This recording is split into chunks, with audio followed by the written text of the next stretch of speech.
ಪ್ರಾಣಿಗಳಾದರೂ ಅಷ್ಟೇ, ಮನುಷ್ಯರಾದರೂ ಅಷ್ಟೇ. ಕಾನೂನು ಇಂಡಿಯಾದಲ್ಲಿ ಎಲ್ರಿಗೂ ಒಂದೇ. ಅದೇ ಹೆಣ್ಮಕ್ಳಿಗೆ ಯಾವ ರೀತಿ ಸೆಕ್ಷುವಲ್ ಅಸಲ್ಟ್ ಆದರೆ ಕ್ರಮ ಕೈಗೊಳ್ತಾರೋ ಅದೇ ರೀತಿ ಪ್ರಾಣಿಗಳಿಗಾದರೂ ಕೂಡ ಕ್ರಮ ಕೈಗೊಳ್ತಾರೆ. ಅದು ಮನುಷ್ಯರು ಅದರಲ್ಲಿ ಹೇಳ್ಕೊತಾನೆ, ಈ ಪ್ರಾಣಿಗಳು ಹೇಳ್ಕೊಳ್ಳೋಕ್ಕೂ ಕೂಡ ಆಗಲ್ಲ. ಹಾಗಾಗಿ ನನ್ನ ಆಶೆ ಏನಂತ ಹೇಳಿದ್ರೆ, ಕಾನೂನಲ್ಲಿ ಅವಕಾಶ ಇಲ್ದಿದ್ರೂ ಕೂಡ ಅಂಥ ವಿಕೃತ ಕಾಮಿಗಳಿಗೆ ಹೆಣ್ಮಕ್ಳ ಮೇಲೆ ಈ ಥರ ದೌರ್ಜನ್ಯ ಆದಾಗ ಏನು ಶಿಕ್ಷಣ ಕೊಡ್ತಾರೋ ಅದೇ ರೀತಿ ಪ್ರಾಣಿಗಳಿಗಾದರೂ ಕೂಡ ಅದೇ ರೀತಿ ಶಿಕ್ಷಣ ಕೊಡಬೇಕು ಅಂತ ನಾನು ಹೇಳ್ತೀನಿ. ಸರ್, ಈಗ ನಮ್ಮ ಭಾರತ ಸೇಫಾ ಸರ್ ಹೆಣ್ಮಕ್ಳಿಗಾಗಿರ್ಬೋದು, ಮತ್ತೆ ಹೆಣ್ಣು ಅನ್ನೋದು ಏನೇ ಇದ್ರೂ ಈ ತರ ಲೈಂಗಿಕವಾಗಿ ದೌರ್ಜನ್ಯ ಮಾಡಿದಾಗ ಯಾವ ತರ ಸೇಫ್ ಸರ್ ನಮ್ಮ ಇಂಡಿಯಾ? ನೋಡಿ, ದೌರ್ಜನ್ಯ ಅಂತ ಹೇಳೋದು ಪ್ರಪಂಚದ ಎಲ್ಲ ಕಡೆನೂ ಇದೆ, ಅಲ್ಲಿದೆ ಇಲ್ಲಿಲ್ಲ ಅಂತಿಲ್ಲ. ನೋಡೋ ಮನಸ್ಸುಗಳು ಬದಲಾಗಬೇಕಷ್ಟೇ. ಒಳ್ಳೆ ಆಲೋಚನೆಗಳಿರಬೇಕು, ಮನುಷ್ಯ ಬ್ಯುಸಿ ಆಗಬೇಕು. ಅವ್ರವ್ರ ಕೆಲಸಗಳನ್ನ ಅವ್ನು ಮಾಡ್ಕೊಂಡು ಹೋದಾಗ ಎಲ್ಲೂ ಕೂಡ ಅದಾಗಲ್ಲ. ಆದರೆ ಕಾನೂನು ಇನ್ನಷ್ಟು ಗಟ್ಟಿಗೊಳಿಸ್ಬೇಕಷ್ಟೇ. ಶಿಕ್ಷೆ ಯಾವ ಥರ ಸರ್ ಅವ್ರಿಗೆ ಯಾವ ಕೊಡ್ಬೋದು, ಏನಾಗ್ಬೋದು? ಅಲ್ಲ, ಈಗ ಪರ್ಟಿಕ್ಯುಲರ್ ಆಗಿ ನೀವು ಕೇಳಿದಂಥ ಪ್ರಕರಣ ಹೊಸ ಪ್ರಕರಣ ಆಗಿರೋದ್ರಿಂದ ಇದಕ್ಕೆ ನಿರ್ದಿಷ್ಟವಾಗಿ ಕಾನೂನು ಇನ್ನೂ ಕೂಡ ಜಾರಿಯಾಗಿಲ್ಲ. ಯಾಕೆ ಅಂತ ಹೇಳಿದ್ರೆ, ಈಗ ಪ್ರಾಣಿ ವಧೆ ಮಾಡಬಾರ್ದು ಅಂತ ಇತ್ತು, ಇವಾಗ ಹಸು ವಧೆ ಮಾಡಬಾರ್ದು ಅಂತ ಕಾನೂನನ್ನ ತಂದಿದ್ದಾರೆ. ಅದೇ ರೀತಿ ಮುಂದಿನ ದಿನಗಳಲ್ಲಿ ಇಂಥ ಒಂದು ಹೊಸ ಪ್ರಕರಣಗಳಿಗೆ ಹೊಸದಾದ ಉಲ್ಲೇಖಗಳು, ಯಾಕೆಂದರೆ ನಾವು ಕಂಡು ಕೇಳಿರದಂಥ ವಿಷಯ ಈಗ ಒಂದು ಕಾಮನ್ ಆಗಿದ್ದರೆ ಅದಕ್ಕೆ ಕಾನೂನು ಆಲ್ರೆಡಿ ಚಾಲ್ತಿಲಿರ್ತವೆ, ಕಾನೂನು ಪ್ರಕಾರ ಶಿಕ್ಷೆ ಆಗುತ್ತೆ. ಇಂಥ ವಿಷಯ ಎಲ್ಲೂ ಕೂಡ ನಾನೇ ಕೇಳಿಲ್ಲ, ನಾನೇ ತಬ್ಬಿಬ್ಬಾಗಿ ನಿಮ್ಗೇನು ಉತ್ತರ ಹೇಳೋದಂದ್ರೆ ನನಗೆ ಗೊತ್ತಾಗಲಿಲ್ಲ. ಹಾಗಾಗಿ ಮುಂದಿನ ದಿನಗಳಲ್ಲಿ ಇಂಥ ಒಂದೆರಡು ಪ್ರಕರಣಗಳಾದರೆ ಅಥವಾ ಆಗಿರೋವಂಥ ಪ್ರಕರಣಕ್ಕೆ ಅವ್ರು ಯಾರೇ ಆದರೂ ಕೂಡ ವಿಕೃತ ಕಾಮಿ ಅಂತ ಪರಿಗಣನೆ ಮಾಡಿ ಆತನಿಗೆ ಕಾನೂನು ಪ್ರಕಾರ ಶಿಕ್ಷೆ ಕೊಡಿಸ್ಬೇಕಾಗುತ್ತೆ.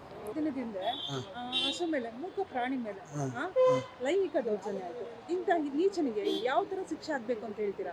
ಮೇಡಮ್ ನೋಡಿ, ಈಗ ಹಸು ಮೇಲೆ ದೌರ್ಜನ್ಯ, ಲೈಂಗಿಕ ದೌರ್ಜನ್ಯ ಮಾಡ್ತಾರ ಅಂತಂದ್ರೆ ಅವರು ಮನುಷ್ಯರಲ್ಲ, ಅವರು ಮನುಷ್ಯ ಜಾತಿಗೆ ಒಂದು ದೊಡ್ಡ ಅವಮಾನ. ಸೊ ಅವನಿಗೆ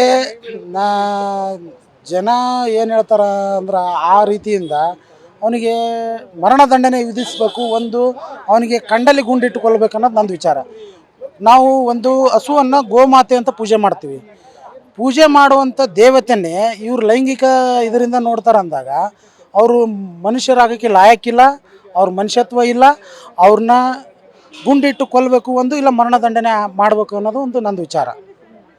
ಸರ್, ಇಷ್ಟು ದಿನ ಸಣ್ಣ ಸಣ್ಣ ಮಕ್ಕಳಾಗಿರ್ಬೋದು, ಹೆಣ್ಮಕ್ಳಾಗಿರ್ಬೋದು, ಇವ್ರ ಮೇಲೆ ಆಗ್ತಿತ್ತು ಆಯ್ತಾ. ನೆಕ್ಸ್ಟ್ ಏನಂತಂದ್ರೆ ದಾರಿಲಿ ಹೋಗೋ ಹಸು ಮೇಲೂ ಬಿಡಲ್ಲ ಅಂತಂದ್ರೆ ನಮ್ಮ ಭಾರತ ಸೇಫಾ? ನೋಡ್ರಿ, ಈಗ ಒಂದು ವಿಚಾರ, ಈಗ ಮಕ್ಕಳ ಮೇಲೆ ಆಗ್ತಿತ್ತು, ಸಣ್ಣ ಯಾವುದೋ ಒಂದು ಆಟೋದಲ್ಲಿ ಹೋಗ್ಬೇಕಾದ್ರೆ ಏನೋ ಸಮಸ್ಯೆಗಳು ಆದವು. ಆಮೇಲೆ ಬೆಂಗಳೂರಲ್ಲಿ ಈ ಥರ ಭಾಳ ಕೇಳ್ಪಟ್ಟಿದ್ದೀನಿ. ಈಗ ಕಾಮುಕರು ಅಂತ ಬಂದಾಗ ಎಲ್ಲೇ ಒಂದೇ ವಿಚಾರ, ಅವ್ರಿಗೆ ಒಂದಲ್ಲ ಎರಡಲ್ಲ. ಈಗ ನೋಡ್ರಿ, ನಾನು ಕೇಳ್ಪಟ್ಟಿರೋ ಪ್ರಕಾರ ಬೇರೆ ಬೇರೆ ಕಡೆ ಅವರು ಏನು ಅಂದರೆ, ಒಬ್ಬ ಹೆಣ್ಮಕ್ಳಿಗೆ ಕಣ್ಣೆತ್ತಿ ನೋಡಿದರೆ ಆಮೇಲೆ ಏನೋ ಬೇಡ, ಅದು ಆ ವಿಚಾರದೊಳಗೆ ಮರಣದಂಡನೆ ಇಲ್ಲಕ್ಕಪ್ಪ ಅಂದ್ರೆ ಅವ್ರನ್ನ ಜೈಲಿಗಟ್ಟಿ ಅದು ಏನೋ ಒಂದು ಇದನ್ನು ಮಾಡಿ ಶಿಕ್ಷೆಗೆ ಒಳಪಡಿಸ್ತಾರೆ. ಇಲ್ಲಿ ನಮ್ಮ ಇದರಲ್ಲಿ ಬೇರೆ ಕಡೆಯಲ್ಲಿ ಆ ಥರ ಇಲ್ಲ. ಅವ್ರಿಗೇನು ಅದು ಆಗಿನ ಜಸ್ಟ್ 1 ಅವರಲ್ಲಿ ಅವ್ರಿಗೆ ಶಿಕ್ಷೆ ಆಗುತ್ತೆ. ಆ ಥರ ಇಲ್ಲಿ ನಮ್ಮ ಕರ್ನಾಟಕ ಆಯಿತು, ನಮ್ಮ ಭಾರತ ದೇಶದಲ್ಲಿ ಈ ಥರ ಕಾನೂನು ತಂದರೆ ಅದು ಯಾವುದೂ ನಡೆಯಲ್ಲ ಅಂತ ನನ್ನ ಭಾವನೆ. ಇಂಥ ವಿಷಯಗಳು ರಾಜ್ಯದಲ್ಲಿ ಈ ಹಿಂದೆಯೂ ಕೂಡ ನಡೀತಾನೂ ಇದೆ. ಅಂಥವ್ರನ್ನ ನೇರವಾಗಿ ಗಲ್ಲಿಗೇರಿಸ್ಬೇಕು ಅನ್ನೋದೇ ನಮ್ಮದೊಂದು ವಿಷಯ. ಅಂಥವು ಈ ರಾಜ್ಯ ಸರ್ಕಾರ ಏನು ಮಾಡ್ತಿದೆ, ಕಡೆಗಣಿಸ್ತಾ ಇದೆ. ಕಡೆಗಣಿಸಿಂದ ಇಂಥ ಸಮಸ್ಯೆಗಳು ಮುಂದೆ ಹೊರಿತಾ ಇರ್ತದೆ. ಅಂಥವು ನೇರವಾಗಿ ಕ್ರೂರಾಗಿ ಒಂದು ಏನಾದರೂ ಅವರಿಗೆ ಮಾಡಿದ್ರೆ ಅದನ್ನು ನಿಲ್ಬೋದು ಅನ್ನೋದು ನನ್ನ ಸಜೆಷನ್ನು. ನೇರವಾಗಿ ಗಲ್ಲಿಗೇರಿಸಿದ್ರೆ ಏನು ತಪ್ಪಾಗುತ್ತೆ? ಅಂಥವ್ರು ಸತ್ರ ಏನು ಫರಕ್ ಬೀಳ್ತದೆ? ಸಾಯ್ಲಿ ಬಿಡಿ, ಸತ್ರ ಏನು ಒಳ್ಳೆಯದೇನೆ. ಹಾಗಾಗಿ ನೇರವಾಗಿ ಗಲ್ಲಿಗೇರಿಸಿದ್ರೆ ತಪ್ಪೇರಿಲ್ಲ ಅಂತ ನನ್ನ ಅನಿಸಿಕೆ. ಸರ್, ಈ ಕಾಮ ಅನ್ನೋದು ಮೂಕ ಪ್ರಾಣಿಗಳನ್ನೂ ಬಿಡಲ್ಲ ಅಂತಂದ್ರೆ ಹೆಣ್ಣು ಅಂತಂದ್ರೆ ಎಂಥವ್ರನ್ನೂ ಬಿಡಲ್ವಾ? ಅದಕ್ಕೇನು ಹೇಳ್ತಿಲ್ವಾ? ಅದಕ್ಕೆ ತಕ್ಕ ಪಾಠ ಆಗ್ಬೇಕಂದ್ರೆ, ಅದ್ರ ಬಗ್ಗೆ ಅರಿವು ಮೂಡಬೇಕು ಅಂದರೆ, ಅದ್ರ ಭಯ ಬರಬೇಕು ಅನ್ನೋದಾದರೆ ಗಲ್ಲಿಗೇರಿಸ್ಬೇಕು. ಹೆಣ್ಣಿಗೆ ಯಾವ ಥರ ಅದನ್ನೇ ಹೇಳ್ತೀನಲ್ವಾ, ಹೆಣ್ಣೇ ಇರಲಿ, ಈ ಹಸುನೇ ಬಿಟ್ಟಿಲ್ಲ ಹೆಣ್ಣನ್ನೇ ಹೇಳ್ಬಿಡ್ತಾರೆ. ಆ ಉದ್ದೇಶಕ್ಕೆ ನೇರವಾಗಿ ಗಲ್ಲಿಗೇರಿಸ್ಬೇಕು ಅನ್ನೋದು ನನ್ನ ಆಸೆ. ಅದನ್ನು ಸ್ವಲ್ಪ ಸರಿ ಹೋಗ್ಬೋದು, ಸ್ವಲ್ಪ ಪ್ರಮಾಣದಲ್ಲಾದರೂ ಸರಿ ಹೋಗ್ಬೋದು, ಸ್ವಲ್ಪ ಪ್ರಮಾಣದಲ್ಲಾದರೂ ಸರಿ ಹೋಗ್ಬೋದು.